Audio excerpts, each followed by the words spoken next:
Magandang gabi po sa ating muli, yan, Pastor Nanding at sa lahat po ng, ng naka-join. Tayo po muli ay patuloy sa ating araw-araw na gawain, araw-araw na pag-aaral. Tayo nga po ay nasa Isaiah 64. At bago po tayo magpatuloy, tayo po muna ay manalangin. Panginoon at dakila sa lahat, maraming salamat po sa patuloy na proteksyon, pag-iingat sa biyahe at buhay ngayong Panginoong ngayong umaga ito sa kalakasan at patuloy na karunungan Panginoon na iyong binibigay sa amin sa bawat kapatid na makasama namin sa pag-aaral nito, ang talata 5 at 6 na patuloy naming lubos na maunawaan. Ito ay tumatak sa aming puso at tumanim at ito'y lumago at ikaw ay mapapurihan at maitaas ang pangalan ng Panginoon at patuloy naming masaksihan at maunawaan ang iyong mga ginawa noong sa lumang tipan. Lord, salamat. Sana po ay makasama namin ang iba pang mga kapatid na busy sa kanilang mga trabaho, sa kanilang araw-araw na pamumuhay. Dalangin namin, Panginoon, na ikaw po ang manguna at makilala at maitaas ngayong gabi. Sa ngalan ng iyong anak na si Jesus. Amen. Ayan po, welcome po sa tatlong viewers. At again, may isa man o anim na pala, no? Bigla na pong dumami ang ating hindi ko po makita, hindi po lumalabas yung mga pangalan, no? Ang lumalabas lang po ay si Pastor Nanding. Yan. So, sa lahat po, magandang gabi po ulit. Tayo po ay dadako sa ating pag-aaral. At kahapon nga po natalakay natin ang talata 3 at talata 4. Yan, magandang gabi, Kuya Bobby. Buti nag-comment ka at nakita ko nandiyan ka. Salamat po sa inyong pag-join sa ating pag-aaral. Yan, so yung verse 3 and verse 4 nga po ay tumutukoy nga po sa magawa ng Panginoon, no, na ito ay patuloy nilang pagsusumamo ng bayan ng Diyos, ng propeta, na yung banal na interbensyon na hinihintay o pinapanalangin ng mga tao ng Diyos upang makita ang kapangyarihan ng Panginoon, ang mga bagay na gawa ng Diyos na mga mahimala nga po, no, na lampas o hindi maunawaan ng tao, no? At ito nga po ay nagpapaalaala ng katapatan ng Diyos sa kanyang bayan. At alam naman natin, maraming man ginawa ang Panginoon noon, no, para sa kanyang pagpapahayag ng kanyang katapatan at proteksyon sa kanyang bayan. Ito ay nagbibigay diin sa soberanya ng kanyang mga gawa na hindi nga po lubusang maunawaan ng tao o lampas sa ating mga kaisipan, no? Lampas sa kanilang kaisipan. Kasi nga yung nandun yung unexpected, no? Yung hindi inaasahan, yung kamangha-mangha kasi nandun yung kabiglaan, no? At isang patunay na hindi ito common, no, sa panahon na yon, at ang tanging Diyos lamang po ang nakakagawa nito. Yan. So, sa verse 3, sinabi nang ikaw ay dumating sa nakaraang panahon, gumawa ka ng mga bagay na nakakapangilabot na hindi namin naasahan. Ang mga bundok ay nanginig sa takot na ikaw ay makita. So, dun pa lang po, no, nakita na natin na yung soberanya ng Panginoon, ang kanyang katangian, ang kanyang kalikasan bilang Diyos, ay nakita natin na siya ay may control sa lahat ng kanyang nilikha. So again, makikita natin, sinabi dito ng propeta na maraming nagawa ang Panginoon na hindi talaga inaasahan ng tao, na hindi rin ito lubos na maunawaan kung paano ito nangyari. Yan. So, sa talata 4, sangkatauhan ay wala pang nakikita o naririnig na Diyos maliban sa iyo. Ikaw na tumugon sa mga dalangin ng mga umaasa sa iyo. So, ito nga po yung pagiging natatangi, no? Pagiging natatangi ng Diyos, na walang ibang Diyos na may kayang gawin ang lahat ng mga bagay na iyon, no? At dito ay nakita nila, pinahayag ng ng propeta na walang ibang kayang gumawa ng kundi yung tunay na Diyos. At dito siya lang ang Diyos na kumikilos para sa mga mananampalataya at nagtitiis. Sa mga nananampalataya at nagtitiis. Makita rin natin dito ang walang hanggang pagmamahal at malasakit ng Diyos sa kanyang bayan. At again, tinatampok nga po ng talatang 4 yung limitasyon ng pangunawa ng tao. Na tulad na banggit sa talata 3 na mayroong hindi inaasahan at ginamit yung panghilabot, no? Ibig sabihin kamangha-manga or something na talagang nakakagulat. Yan. So ito ay patuloy na nag-aalok ng mensahe ng pag-asa, paghihikayat at matatag na pananampalataya sa soberanya ng Diyos. So kahit naman po, no, na tayo ay sa buhay natin marami tayong naging karanasan na Panginoon, hindi man tayo nakakita ng paghati ng dagat, no? Pero sa ating pamumuhay ngayon, maraming nahimala na hindi natin lubusang maunawaan na ito ay kumikilos ang Panginoon sa buhay natin. Yan. So tayo po ay dadako sa talata 5 at 6. Ito nga pong verses 5 to 7 ay nilalarawan dito. Mayroon isang malinaw na direksyon patungo sa isang masusing pag-amin. Ito yung acknowledging of their sins. Isang ano po ito, no, isang napakahalagang bahagi o bagay na dapat na makita ng isang tunay na mananampalataya, tunay na may takot sa Panginoon, no, na nandun yung kanyang admission or pag-accept sa kanyang nagawang kasalanan. At yun nga po yung realization na makikita natin na yun yung unang step upang tayo ay lumapit or sumuko sa Panginoon.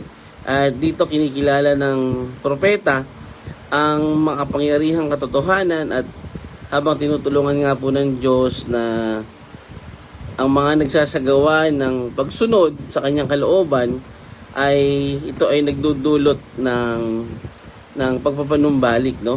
At dito ay makikita na habang tinutulungan ng Diyos ang mga nagsasagawa ng katwiran at naaalala ang kanyang mga daan, ang patuloy na pagkakasala ng mga tao ay nagdudulot ng banal na galit.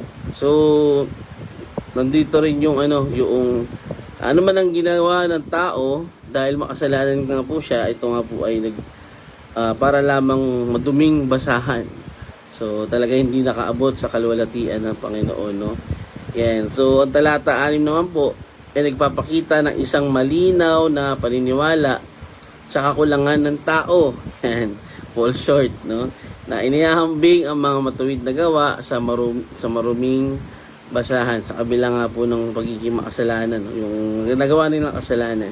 So ito yung paglalarawan o paghalintulad na nagmumungkahi na kahit ang pinakamahusay at pagsisikap ng mga tao ay lubhang nabibigo, no, sa banal na kabanalan. So ito ay isang paglalarawan ng isang tuyot na dahon na itinataboy ng hangin at ito ay naglalarawan ng panandalian at walang tibay o kaya walang kapangyarihang kalikasan na hindi natubos ng sangkatauhan sa harap ng kasalanan. At yan, tatalakayin natin ang dalawang talatang ito sa gabing ito, no? Sa verse 5 sinasabi nga po dito, tinatanggap mo ang mga taong nagagalak gumawa ng tama at sila na sa iyo'y nakakaalala. Nais mong maging buhay nila. Ngunit kapag patuloy kami nagkakasala, ikaw ay nagkagalit at sa kabila ng iyong puot, patuloy kami sa paggawa ng masama. Sa English, thou meetest him that rejoice and work righteousness, those that remember thee in thy ways, behold, thou art wrought, for we have seen in those in continuance, and we shall be saved.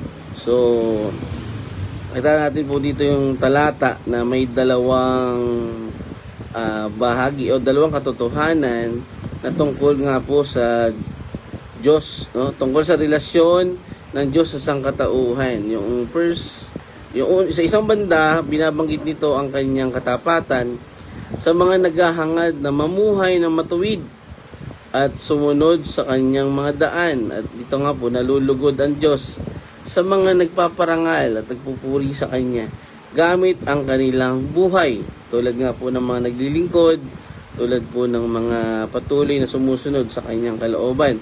At dito ay nandun po yung pagsuporta ng Panginoon sa mga ito, at nandun po yung Kanyang pagpapala. Sa kabilang banda naman, kinikilala ng talata ang katotohanan ng kasalanan at ang mga bunga nito. Makikita natin, no, dalawang side, yung kasalanan at yung pagkalugod, no, doon sa ginagawa nilang pagsunod. So kinikilala ng mga talatang ito na ang patuloy na paghihimagsik ng mga tao ay pumukaw sa galit ng Diyos, na humantong sa propeta na magtanong, no, ito nga po yung tanong na na isang critical na tanong na paano maliligtas sa mga makasalanang ito? Paano maliligtas sa mga makasalanang sangkatauhan? So ito nga po ay sumasalamin sa parehong pag-asa sa biyaya ng Diyos at sa bigat ng kasalanan ng tao. Alam naman natin na ang kasalanan ay ang kaparusahan nito, syempre ang kamatayan, at ang biyaya ng Panginoon, no? Kumbaga, ang biyaya ng Panginoon, ang pag-aasang binigay niya sa atin ay yung buhay na walang hanggan, yung pagpanumbalik ng tao sa Kanya. Yan, so there's a good news and bad news, but tandaan natin na ang Panginoon po dito sa bahaging ito, ang propeta sa bahaging ito ay may pagtatanong, pero dito ay nakita natin kung ano yung kahalagahan ng pag-amin, no? Pag-amin sa kasalanan at yung pagsunod at panunumbalik sa Panginoon. Sa talatang ito ay pumapaloob sa gitna ng isang panalangin para sa interbensyon at kaligtasan ng Diyos sa kabanatang ito. Ang propeta Isaiah ay nagsusumamo. Katulad ng mga naunang talata, ang pagsusumamo na ito ay nananawagan para sa banal na interbensyon, no? Si ang propeta ay nagsusumamo sa Diyos na buksan ang mga langit at bumaba upang iligtas ang kanyang bayan. Dahil nga po, no, nakakaranas nga sila noong pagdurusa at nangangailangan ng presensya ni Yahweh. So kinukuha ng talata ang tensyon sa pagitan ng biyaya ng Diyos at ng katotohanan ng kasalanan. So sa isang banda, binabanggit nito ang pakikipagtagpo ng Diyos sa mga nagsasaya o gumagawa ng katwiran, sumusunod sa kanyang mga utos. So habang ang kabilang banda naman ay kinikilala ang puot ng Diyos. Makikita natin na nabanggit yung kapag ikaw ay nagagalit kapag ang tao ay patuloy sa pagkakasala. Yan, so dito sa bahagi ng talata 3, ito ay makikita natin na ang takbo ng talata ay sisimula sa pagpapatibay na kinakatagpo ng Diyos ang mga nagsasaya at gumagawa ng katwiran. So tinatampok nito ang ideya na ang Diyos ay naroroon at matulungin sa mga nagagalak at naghahangad na mamuhay ayon sa kanyang mga pamamaraan. Ito nga po ay dahil sa realization o sa pagsunod ng mga tao na nandun yung kanilang panunumbalik, nandun yung kanilang pagsunod at pagtugon sa sa nais na makita ng Diyos sa kanilang buhay. So ito ay tumutukoy sa tema ng biyaya dahil nga po nandun yung kanilang makita ng Diyos na nakalulugod ang kanilang pagsunod. So biyaya at mga pagpapala ng Diyos para sa mga namumuhay ayon sa kanyang kalooban. So dito ay binibigyan din ito ang kahalagahan ng pamumuhay ng may matuwid at paghahanap ng kagalakan sa mga pamamaraan ng Diyos. Tandaan natin na ang Diyos po ay natutuwa na nalulugod o napapapurihan natin sa pamamagitan ng ating pamumuhay na nandun tayo sa pagsunod sa kanyang mga utos. Nandun tayo ay patuloy na tumutugon sa kanyang ayon sa kanyang kalooban sa ating purpose. At yung mga tao dito na manumbalik, nanumbalik ang mga taong ito sa Panginoon at sila ay namuhay ng kalugod-lugod sa Diyos. So kaya mahalaga na maunawaan natin sa talatang ito ang kahalagahan ng yung kahalagahan ng pamumuhay ng naaayon sa kalooban ng Panginoon. At dito nga po kinikilala ng talata ang galit, ang Diyos ay galit o nagagalit dahil sa mga kasalanan ng mga tao. Dahil sa kanilang patuloy na paggawa at pagtalikod ng paggawa ng kasalanan at pagtalikod sa Panginoon, ay ito ay nagdulot o nagresulta ng kaparusahan. So ipinapakita nito ang katotohanan ng kasalanan at ang mga bunga nito, na ito nga po ay ayon sa paningin ng isang banal at makatarungang Diyos. Tandaan natin, hindi lang po mapagmahal ang Panginoon, hindi lang po siya maawain, hindi lang po siya nahabag, kundi siya po ay makatuwiran, nakita natin, mahal niya ang kanyang bayan, subalit sa kabila nga po ng kanilang pagkakasala ay dito po na makikita yung pagiging makatwiran ng Panginoon at sila nga po ay nakaranas ng kaparusahan sa pamamagitan ng mga samot-saring pangyayari sa buhay nila. At dito ay nagsisilbing paalaala na ang ating mga kilos ay may mga bunga or consequences, Kung may pagsuway, may pagtalikod or pag matigas ang ulo, may kaparusahan. So again, ito ay nagsisilbing paalaala sa ating mga kilos na may pagsuway ay may mga bunga o resulta. Ang katwiran ng Diyos ay humihingi ng tugon sa kasalanan. So mga talata ay nagpapatuloy sa pagkilala na ang kanilang mga kasalanan ang naging dahilan upang sila ay nasa isang estado ng pagpapatuloy. Makita natin yung cycle na nagsimula sila sa kasalanan at nakita nila na silang nagawang kasalanan. Ito yung pagtanggap nila at lumapit sila sa Panginoon, nanumbalik sila hanggang sa nakasunod sila dun sa kalooban ng Diyos. So ito ay nagpapatuloy sa pagkilala na ang kanilang mga kasalanan ang naging dahilan upang sila ay nasa isang estado ng pagpapatuloy o patuloy na pagkakasala. Pero sa kabila nito, may pag-asa na ipinahayag sa talatang ito na tayo ay maliligtas. So inilalarawan nito ang tema ng awa at kaligtasan ng Diyos. Nandun nga po yung nabanggit natin na yung kanyang kaloob o yung kanyang alok, na laging sa kanya lamang yung pag-asa, sa kanyang gagaling yung pag-asa at yung siya lang yung makagawa ng pagpapanumbalik ng mga tao.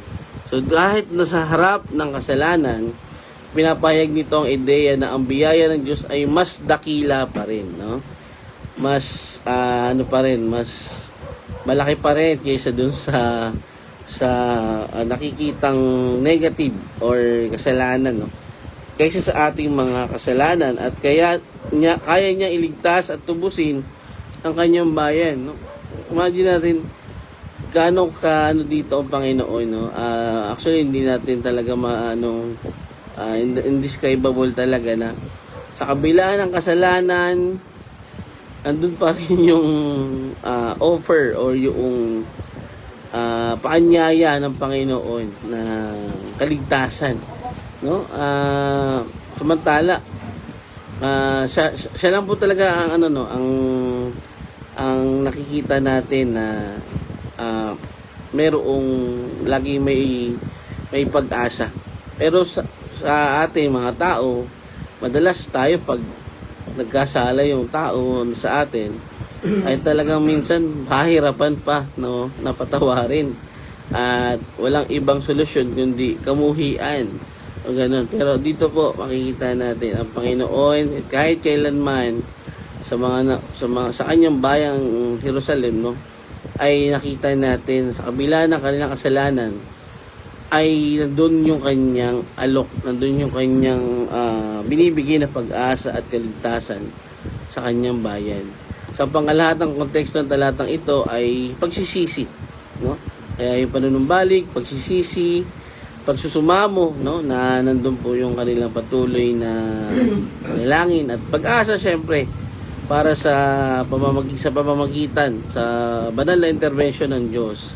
At ito nga po ay sumasalamin sa isang tensyon na pagitan ng kabanalan at katwiran ng Diyos sa isang banda at ang kanyang awa at kaligtasan sa kabilang banda. Okay, kabanalan at katwiran, at sa kabilang banda naman po ay awa at kaligtasan. So binibigyan din nito ang pangangailangan ng mga tao na tumalikod. Ito nga po yung repentance, no, yung pagsisisi sa kanilang mga kasalanan, ang katiyakan ng kapangyarihan magligtas ng Diyos. Yun po talaga sigurado po yun, no? Yun po yung kasiguraduhan at katiyakan na binibigay sa atin, yung assurance sa atin ng Panginoon na mas tayo ay nanampalataya at tayo ay lumakad sa direksyon, no, sa kanyang kalooban, ay nandun po yung katiyakan na tayo ay kanyang ililigtas mula sa ating kasalanan. So sa simbolikong paraan, ang talatang ito ay kumakatawan sa masalimuot na ugnayan sa pagitan ng sangkatauhan at ng Diyos. At dito binibigyan din ng dinamiko ng kasalanan at biyaya, pati na rin ang tensyon sa pagitan ng katarungan at awa ng Diyos. Nakikita natin dito na yung pangyayari na patuloy na ginagawa ng tao, magkakasala, patuloy na mamumuhay ng hindi kalugod-lugod sa Panginoon, no? Pero dito laging nandun yung gabay at biyaya ng Panginoon. So talagang cycle, no, paulit-ulit noon sa panahon ng Israelita, pero dito ay nakita natin yung awa ng Diyos, pero nandun yung katarungan, no? Nandun yung katwiran. So ang pagpupulong ng mga nagdasaya at gumagawa ng katwiran kasama ng Diyos ay sumisimbolo sa pagiging malapit at pabor na nagmumula sa pamumuhay ayon sa kanyang kalooban. Sa kabilang banda, ang pagkilala sa puot ng Diyos at sa kanilang makasalanang kalagayan ay kumakatawan sa katotohanan ng kalagayan ng tao at ang pangangailangan para sa pagsisisi at pagtubos. Dalawang side. Andun yung kasalanan at pagpatuloy ka sa kasalanan, ikay talaga mayroong kapahamakan. Pero sa kabilang banda, nandun yung biyaya at yung pamumuhay o na nagmumula sa Panginoon, sa kalooban niya, at nandoon yung pag-asa na mamuhay ng ayon sa kalooban ng Panginoon. At isang paalaala po, no, sa atin palagi, sa dami na natin na pag-aralan sa Isaiah, ito po yung patuloy na umiiral o maalingaw-ngaw, umiingay sa atin habang tayo nag-aaral, no? Yung pagnumbalik, yung pagsisisi, at yung pagliligtas ng Panginoon. Yan. So, sa iba pang mga detalye ng kabanata, ay ng talata, ito ay pangunahing aspeto ng katangian ng Diyos. O, this is, tumutukoy sa kalikasan niya, sa karakter niya, sa kanyang kapangyarihan, soberanya, na siya ay banal at matuwid. Ang nais niya ay ang pagsunod at isang relasyon, no? Madalas yung pagsunod is hindi pa nasusunod. At talagang siyempre nandun po yung disappointment, nandun po yung siyempre napupuot din ng Panginoon kapag talagang sinusuway ng tao ang kanyang mga utos. So gayon pa man, siya rin naman ay makatarungan at hindi maaaring palampasin ang kasalanan. Kaya nandun palagi ang mga kahihinatnan nito. Resulta, siyempre ang kaparusahan, pero dito tinuturo rin ng talata ang pangangailangan ng tao para sa kaligtasan.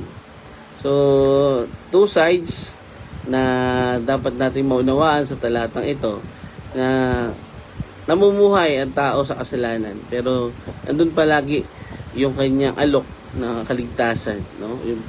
Yung paglapit sa kanya, yung pagpanumbalik ng tao sa relasyon sa kanya. Ito ay dahil kinikilala ni Isaias na kahit ang pinakamahusay na pagsisikap na gawain ang tama ay nabibigo kapag nagpapatuloy sa kasalanan. At ito po yung nangyari sa mga Israelita, no? Paulit-ulit at talaga namang napuno na ang Panginoon. That's why napunta sila dun sa sitwasyon na talagang matinding pagdurusa, matinding kaparusahan. Yan. So ang tanong na po, paano nga tayo maliligtas? Ito nga po ay inuhulaan ng pangangailangan para sa isang tagapagligtas na maaaring maging tulay o mamagitan or maging maging way, no? Ito siya yung maging sagutan o kabayaran, no? At dito nga po ay tumutukoy siyempre sa ating Panginoong Hesus. Tandaan natin na dito sa bahaging ito, makikita natin kung paano ang Panginoon, no? Gumawa ng paraan upang tayo ay maligtas. At doon po natin dapat tinitingnan yung ating buhay, no? Tayo na bilang mga makasalanan na wala tayong kakayahan na mapawi ang galit at puot ng Diyos. Pero ang Diyos, ito siya, no? Siya yung gumawa ng paraan, siya yung gumawa ng lahat. Again, ito yung sinasabi natin, wala po tayo ambag, no? Dahil siya rin po ang nagbigay ng papalit, no? Kumbaga, siya yung umako ng kasalanan natin. So sa Exodus 20 verse 6, nagpapakita ng pagmamahal ang Diyos sa mga umiibig sa Kanya at sumusunod sa Kanyang mga utos. At tulad ng paglalarawan ni Isaiah sa Diyos na tumutulong sa matuwid. Awit 25 verse 8 and 9, ginagabayan ng Diyos ang mga mapagpakumbaba at itinuturo ang Kanyang mga daan sa mga sumusunod sa Kanya. Sa Romans 3:23, inuulit ni Pablo ang katotohanan ng pangkalahatang kasalanan na pinatutunayan na lahat ay hindi nakaabot sa kaluwatian ng Diyos, no? Fall short, talagang wala po makakaabot sa hindi kaya ng tao. Kaya ganoon po, no? Pinadala niya, binigay niya ang kanyang bugtong na anak. Yan, sa Romans 7:24-25, ang paghingi ni Pablo ng kaligtasan mula sa kasalanan ay sumasalamin sa parehong tanong ni Isaiah sa bahagi ito, na itinuturo nga po ang Panginoong Hesus bilang katuparan, bilang sagot doon sa hinihiling na yun, no? sa panalangin na yun. At Efeso 2:8-9, syempre ang kaligtasan ay dumarating sa pamamagitan ng biyaya, hindi sa pagsisikap ng tao na nagbibigay ng solusyon. Na ito yung nagbigay ng solusyon sa tanong ni Isaiah dito. Yung dahil sa kagandahan loob ng Diyos, no? At wala tayong ambag, kaya walang sino man ang pwedeng makapagyabang. Yan. So, kaya po tayo, no, pinapaalalahanan ang mga mananampalataya dito sa talatang ito na ang kahalagahan ng paghabol sa katwiran o habang tayo ay namumuhay dito sa mundo ay tinatawagan tayo na mamuhay sa kalooban ng Diyos. Sumunod sa kanyang mga utos at makita natin yung ginawa ng Panginoon. We always focus dun sa ginawa ng Panginoong Hesus, dun sa cross, at dun, kaya po tayo ay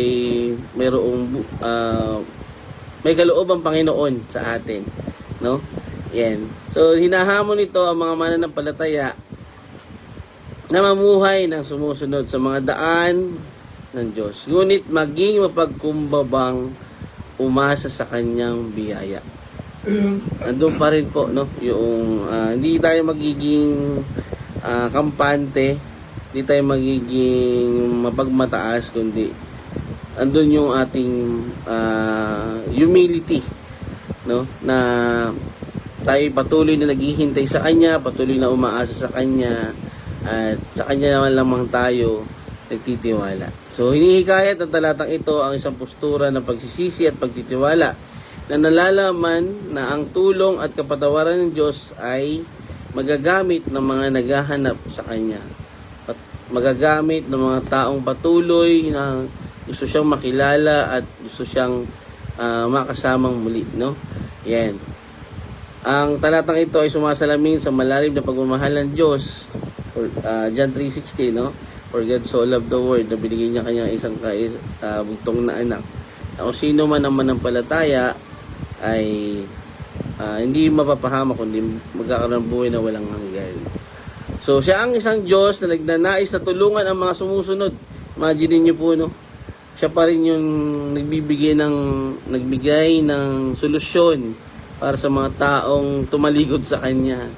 Sino ba sa atin yung nagalit tayo doon sa isang tao, tapos sinabi natin yung ito yung gagawin mo para mapatawad kita.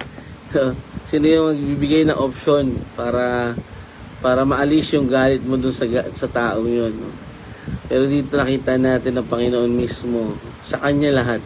Siya lahat actually, no? Wala pong ganap dito ang tao, kundi siyempre yung ating paglapit, yung ating paghihingi ng kapatawaran, yung ating pagsisisi. Pero tandaan natin, ito po ay magmula lahat sa Kanya. Hindi ito mula sa atin.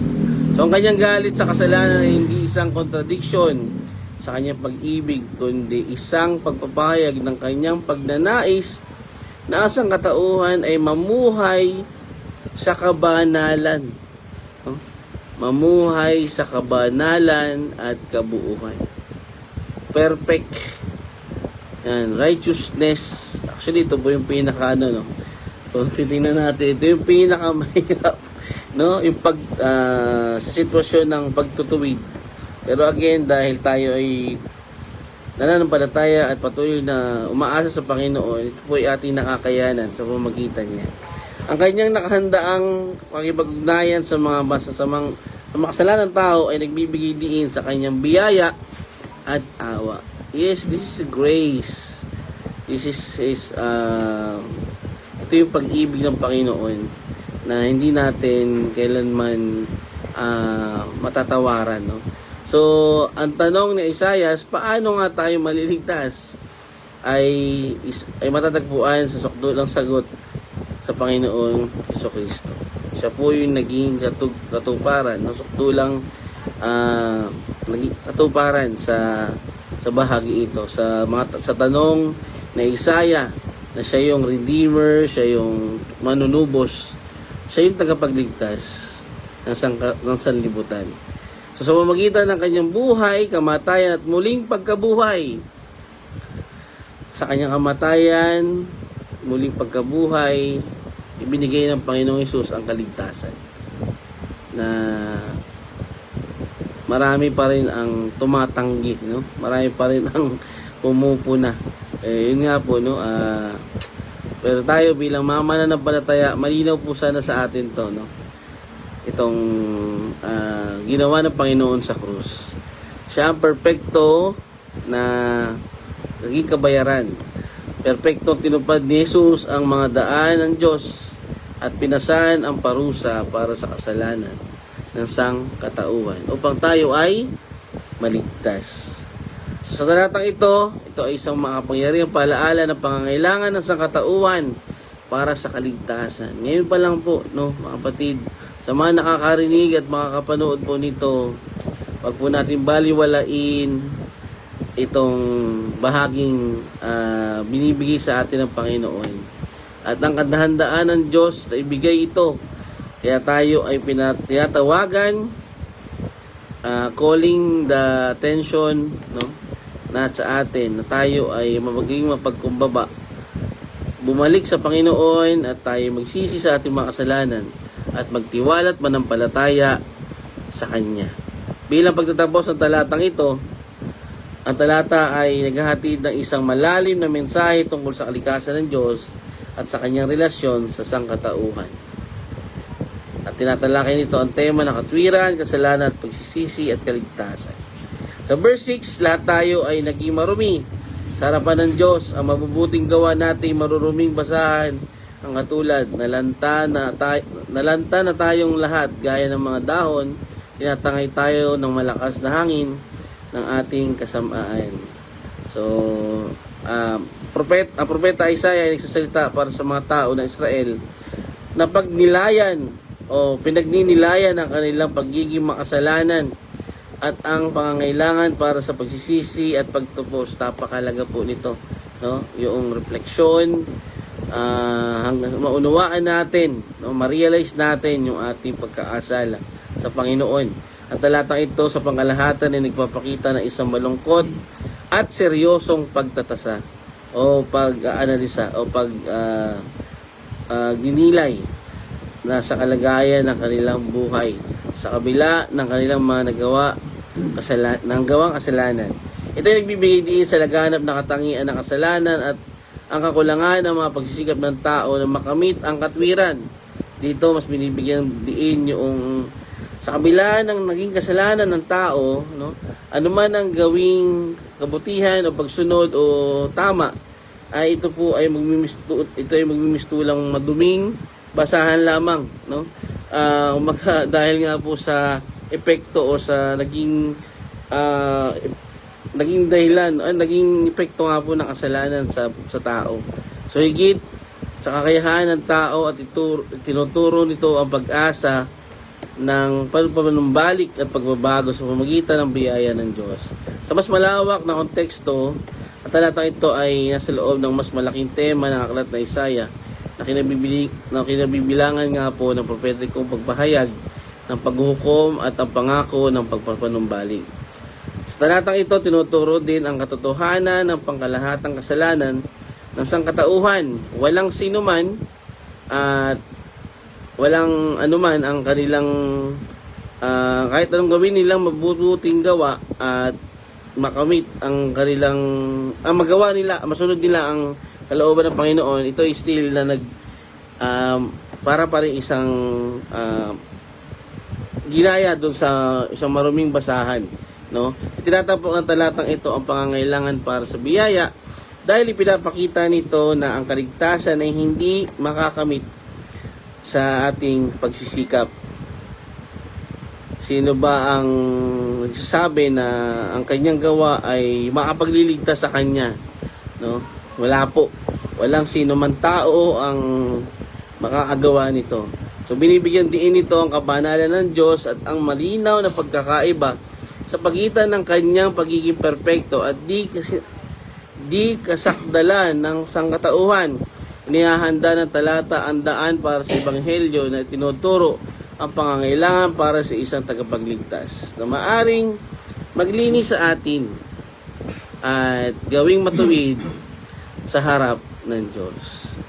Siyempre ito po ay tumutukoy sa Panginoong Hesus. Ang talata ay nagsisimula sa deklarasyong lahat tayo ay naging marumi sa harapan ng Diyos na siyang nagtatakda ng tono para sa natitirang bahagi ng talata. Ang paggamit ng salitang marumi o ito po ay baybahid ng kasalanan o epekto ng kasalanan ay sumasalamin sa konsepto ng karumihan ng tao, no? Yung pagiging makasalanan natin. Yan. Sister Irene, magandang gabi. Yan. So ito ay ang imahe ng karumihan ay isang makapangyarihang simbolo ng moral at spiritual na kalagayan na nagbibigay diin sa kanilang pangangailangan para sa paglilinis at pagdadalisay. Isa lang po ang tinutukoy dito, no, ang pagkakatawan tao ng Panginoon Jesus na siya ay namatay, nilibing at muling nabuhay. So sa talatang ito ay nagpapatuloy na pagsasabing ang mabubuting gawa natin para maruming basahan na dahil sa pahayag na ito nagbibigay diin sa walang saysay o yung merito, no, ng tao. Wala po itong kwenta, no, sa paningin o hindi po natin to matutumbasan. Yan. So at mabubuting gawa ang paralalang maruming basahan ay nagpapahiwatig ng ideya ng isang bagay na marumi, walang halaga o kasuklam-suklam sa harapan ng Diyos. So binibigyan din ito ang kawalan ng kakayahan natin, ng tao. Okay? Ayan. Ang susunod na bahagi ng talata ay nagsasabing nalanta na tayong lahat gaya ng mga dahon na nagpapaalaala sa imahe ng pagiging panandalian at kahinaan. Ang paghambing ng buhay ng tao sa isang nalalantang dahon ay nagbibigay diin sa panandaliang katangian ng pag-iral at ang hindi may iwasang mortalidad. Tayo ay lilipas din sa mundong ito at tayo ay pinapaalalahanan, tinatawagan o inaalok ang mga tao na mamuhay sa kalooban ng Panginoon sa pamamagitan siyempre ng pagsisisi at pagtalikod sa kasalanan. Ang imaheng ito ay nagsisilbing paalaala ng maigsing buhay. Tandaan natin, maiksi lang ang buhay dito sa mundo, subalit ang alok ng Panginoon ay buhay na walang hanggan. So nangangailangan ng patuloy na paghahanap ng kahulugan at layunin na tila hindi natin nalampas sa temporal at panandalian na tanging sa biyaya lamang ng Diyos matatagpuan. John 15:16 at Efeso 2:8 and 9. Ang huling pahayag sa talata ay nagpapahayag na tinatangay tayo ng malakas na hangin ng ating kasamaan. So, dito po, no, ito ay isang imahe ng mga kasamaan na tumataboy sa mga tao na parang hangin at nagpapahiwatig na isang pakiramdam ng kawalan ng kakayahan at kawalan ng kapangyarihan sa harap ng kasalanan. Hindi natin kaya, wala tayong magagawa sa bahaging ito, no? At tanging ang Diyos lamang po, no, ang tanging makakapagdala sa atin dito sa kaligtasan. So binibigyan din ito ang mapanirang puwersa ng kasalanan. Dahil dito, ito ang naglalayo sa tao sa Panginoon. Ito ang nagiging dahilan kung bakit ang tao ay patuloy na hindi nakakasunod sa Diyos. Ang kakayahang dalhin ang mga tao palayo sa katwiran at patungo sa espiritual na panganib. Ang imaheng ito ay nagsisilbing babala sa mga bunga ng pagsuway at ang pangangailangan para sa pagsisisi at pakipagkasundo sa Diyos. So, this is, ito po yung laging paalaala, no? Laging paalaala ng pag-aaral sa Isaiah, yung ating pangangailangan na tayo ay tumalikod sa kasalanan. Ito nga po yung repentance na malaga nating maunawaan sa buhay na isang tao. Dahil nga po sa hindi pagtalikod dito ay pwede pong mapahamak, no? Pwede mapahamak ang tao sa kabila ng kanilang patuloy na pagtalikod at pagsunod sa pamumuhay sa kasalanan. So ang imahe ng karumihan, maruruming basahan, nalalantang mga dahon at mga kasamaang tinangay ng hangin ay pawang nagsisilbing makapangyarihang simbolo ng kahinaan ng tao. No? Tayo po ay marupok, no? At tayo ay madaling mahatak ng kasalanan kung tayo ay hindi magiging matibay dito sa pamagitan siyempre ng tulong ng sa biyaya ng Panginoon. Ito ay nangangailangan ng paglilinis at pagpapanumbalik na ang simbolo ito ay pumupukaw ng isang pakiramdam ng pagkaapurahan at pagkasabik. So ito ay nagbibigay diin sa lalim ng pangangailangan ng tao at sa desperadong pananabik para sa banal na intervention. At ito nga po yun, no? Sinabi sa awit 14:3, walang gumagawa na mabuti, wala kahit isa. Ito sumasalamin sa pangkalahatang kasalanan na inilarawan sa Isaias. At Romans 3:10-12, sinipin ni Pablo ang katulad ng wika na pinatutunayan ng lahat ay tumalikod sa Diyos. At Efeso 2:8-9, na kaligtasan ay dumarating sa pamamagitan ng biyaya, sa pamamagitan ng pananampalataya, hindi sa pamamagitan ng mga gawa na nagpapatibay sa katotohanan ng talatang ito. Yan. So, again, bilang mananampalataya, tayo isang mapagpakumbabang paalaala ng kanilang pag-asa sa Diyos. Tinuturo nito na walang anumang mabuting gawa ang makapagdudulot ng kaligtasan o makapagpapaging katanggap-tanggap sa isang tao sa Diyos. Ito yung only faith alone, no? At hindi po faith plus works. So hindi po yun para sabihin na kulang pa yung ginawa ng Panginoon, kundi ang sapat na ang pananampalataya natin sa Panginoon. Hindi kailangan ng gawa ng tao. So ito ay hinahamon ang mga mananampalataya na tumigil sa pag-asa sa kanilang sariling mga pagsisikap. Nako po. At ito po yung sa halip ay ilagay ang kanilang buong tiwala sa biyaya ng Diyos. Again, tayo po ay biyayaan ng Panginoon ng pagkakataong makalapit muli sa Kanya. So ito ay tumutukoy sa tinuro ng Panginoon. Tinuturo nito ang pag-ibig ng Diyos dahil sa kanyang pag-ibig nihahayag niya ang katotohanan tungkol sa ating kalagayan upang hindi tayo hatulan, hindi upang tutulan tayo, kundi upang akayin tayo tungo sa pagsisisi at pag-asa sa Kanya. At again, tandaan natin ang naging resolusyon sukdulang resolusyon ay siyempre ang Panginoong Hesus, na kung saan ang katwiran ng tao ay parang maruming basahan, at dito nga ibinigay ni Jesus ang perpektong katwiran na hindi natin makakamit ng mag-isa.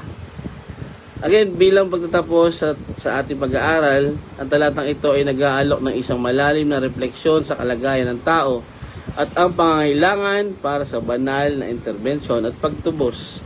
At ito ay naghahatid ng isang pakiramdam ng kakulangan ng tao at moral na pangkabangkarote o bankrupt, no? At binibigyan din ito ang kawalang saysay ng mga paghihirap o pagsisikap ng mga tao para makamit ang katwiran. Again, wala tayong ambag, wala tayong ni isang nagawa para sa ating kaligtasan, kundi ang tanging ang ginawa ng Panginoong Hesus sa krus. Yun lang po, no? Only Christ, not by our works. Yung works na yan is yan po yung resulta or evidence of the fruit of the Holy Spirit. Hindi by our merito or our kagandahan loob. So again, tinuturo nito ang pag-asa ng kaligtasan sa pamamagitan ng biyaya ng Diyos. So, yun po mga kapatid, sana po malinaw sa atin, no, na wala tayong ambag sa ating kaligtasan. Sa panahon na to, marami ang kumakalat ng mga maling katuruan, no? Pero sana tayo po ay manatili sa katotohanan na tanging ang Diyos lamang, ang Panginoong Hesus lamang ang naging kabayaran at hindi ang ating mga mabubuting gawa. Tayo po ay manalangin, samahan niyo po ako. Maraming salamat po, Panginoon, sa napakagandang mensahe mo, sa patuloy na paalaala sa amin ng iyong gandahang loob sa aming buhay, sa pagsunod sa kalooban mo. Naway, ang patuloy na pag-aaral na to ay patuloy mong gabayan at ikaw ang patuloy namin maitaas at mapapurihan, Ama. Sa iyo lamang po ang lahat ng papulit parangal. Patuloy kaming humihiling ng katurungan, buhay at kalakasan. In Jesus' name, Amen. Kaya maraming salamat po, Sister Irene, Pastor Nanding, Kuya Bob, at syempre kasama ko dito sa church si Pastor Dom at sa lahat po ng naka-join, no? Kung sakali pong may tanong kayo, mapalad po tayo, kasama ko si Pastor. Sasagutin po namin ang mga tanong or pwede nyo po kami i-PM dito sa account ko or sa Touching Life Season Church. Maraming salamat po. Kita-kita po ulit tayo bukas. At sa ano po pala, Thursday, sorry po, no? Wednesday po ay prayer meeting. Maraming salamat po. To God be the glory.